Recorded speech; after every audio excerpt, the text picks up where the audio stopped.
আসসালামু আলাইকুম, নমস্কার এভরিওয়ান। তো আমার আজকের রেসিপিটি হচ্ছে গিমা শাক এবং আলু একসাথে মিক্স করে কিভাবে খেতে হয় সেইটি আমি বলবো।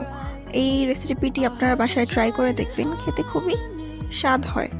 তো এটি রান্না করার জন্য প্রথমে মিষ্টি আলুকে কুচি কুচি করে কেটে সেটাকে কড়াইয়ে তেল, নুন এবং হলুদ দিয়ে ভালোভাবে ভেজে নিতে হবে, একদম মচমচ করে।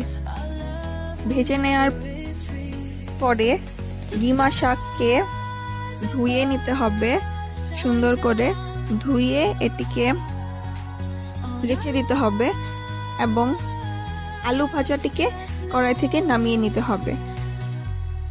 নামিয়ে নেওয়ার পরে কড়াইয়ে তেল দিয়ে, মরিচ দিয়ে, শুকনো মরিচ দিয়ে কিছুক্ষণ কালো হওয়া পর্যন্ত অপেক্ষা করে তারপর তার মধ্যে গিমা শাকটিকে দিয়ে দিতে হবে।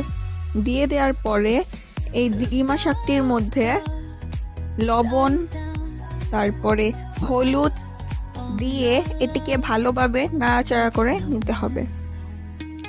নাড়াচাড়া করে নেওয়ার পরে এটি যখন ভালোভাবে ভাজা হয়ে যাবে, ভেজে রাখা আলুগুলোকে ওটার মধ্যে দিয়ে দিতে হবে, শাকগুলোর মধ্যে দিয়ে দিতে হবে। দেওয়ার পরে এটিকে সুন্দর করে নামিয়ে নিতে হবে এবং